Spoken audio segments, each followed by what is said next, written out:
Hello friends, welcome to Creative Medicine. In this lecture, we will learn about. Hello friends, let us now learn about the temperature of spermatogenesis. Spermatogenesis occurs at a lower than core temperature. Okay, the testis is present in the scrotum. So this scrotum is outside the body cavity, and here the temperature is 35 to 36 degrees or 1 to 2 degrees Celsius less than body temperature. Why is this temperature less? This is because of the counter current arrangement. This is because of counter current arrangement of arteries and veins in the scrotum. There is counter current arrangement of testicular arteries and veins. So this will help in heat exchange and thus it decreases the temperature. Okay, so if this is the testis, you will see the arrangement of veins and arteries something like this. A counter current arrangement, one of that is together. So as a result, exchange of this occurs very easily. Heat exchange occurs very easily, so temperature decreases. Right? Now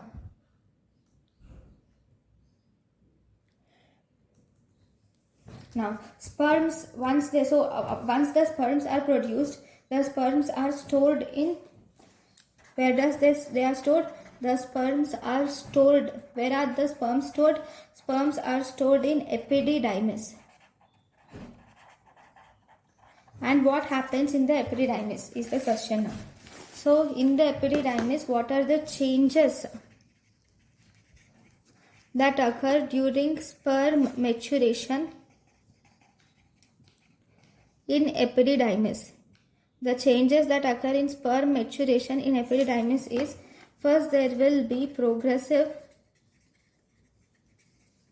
increase in forward motility of the sperms, and there will be increase in ability to fertilize, and there will be maturation of acrosome of sperm occurs, and there is molecular reorganization, and there is molecular reorganization of plasma membrane.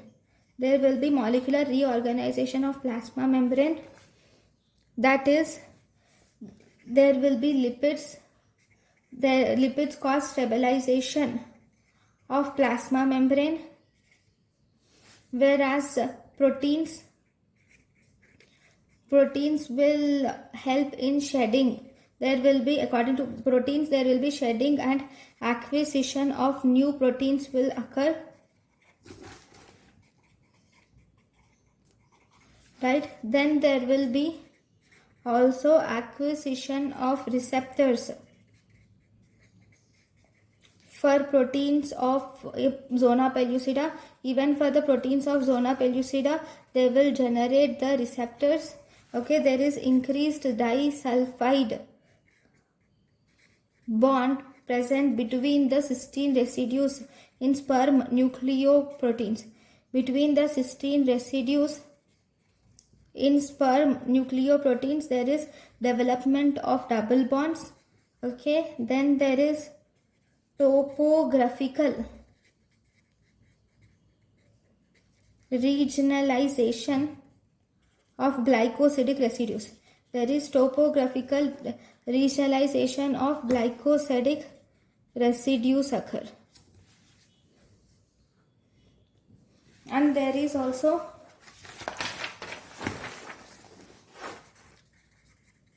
accumulation of mannosilated residues. If there is accumulation of mannosilated residues on the periacrosomal membranes, this is also seen in maturation of the sperm.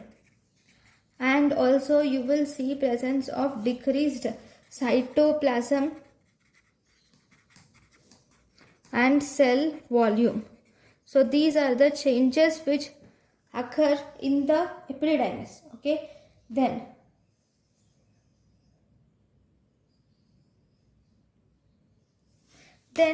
once the sperms reach female genital tract,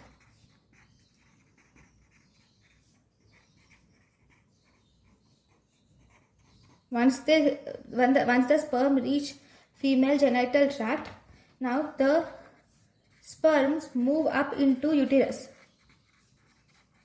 move up the uterus to isthmus of uterine tube. Once they move to the isthmus of uterine tube, here they slow down, and here they undergo a process called as capacitation. So this capacitation occurs in the uterus. In capacitation, there occurs increased motility of spermatozoa occurs, and they also facilitate their preparation for acrosomal reaction. They will start preparing for acrosomal reaction. These occurs in the female genital tract. Whereas all these changes which I have said, all these changes, okay, will occur in the epididymis. Okay, now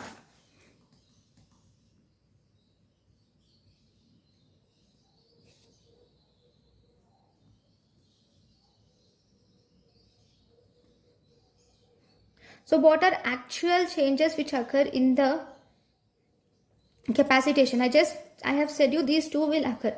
So how does these occur? What are the microscopically what happens?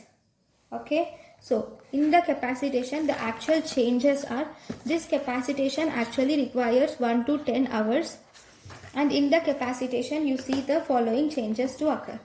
So there will be the uterine and fallopian tube fluids wash away.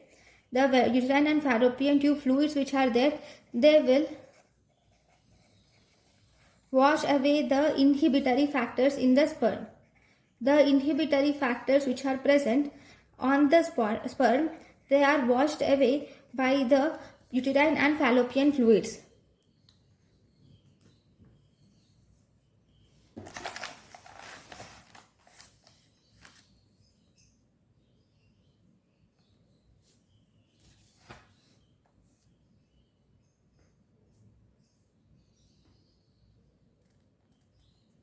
Okay, what is happening here is why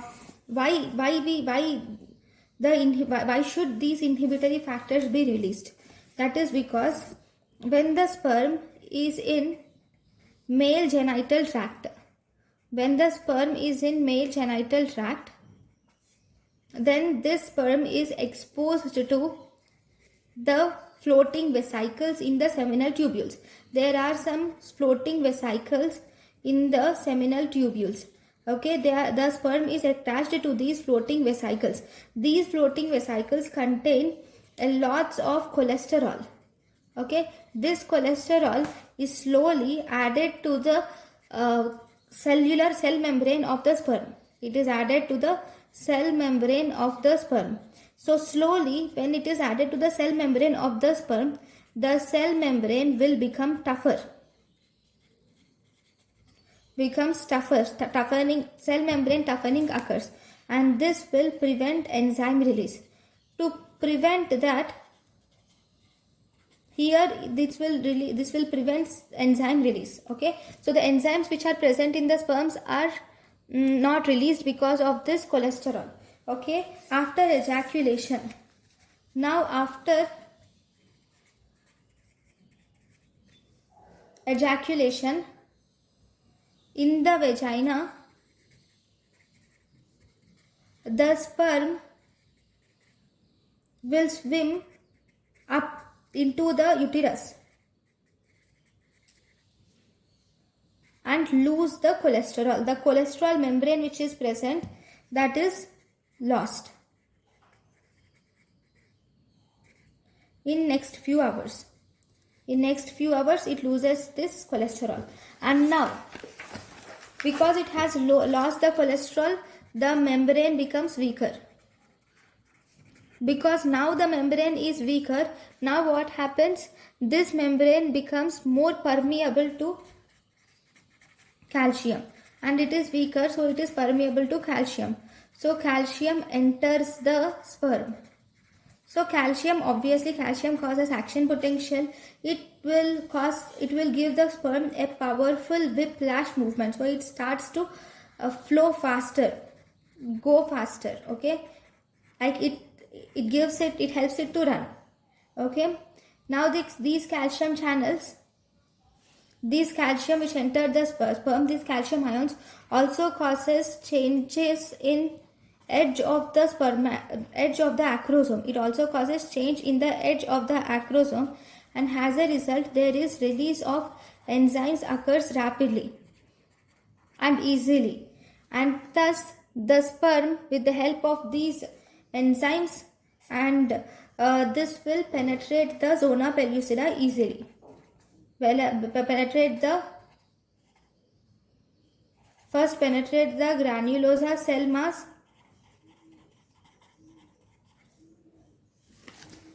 and also it penetrates the zona pellucida of ovum. Okay, so these are the different changes that occur in the spermatogenesis. Right. Thank you for watching. Thank you, and thank you for watching.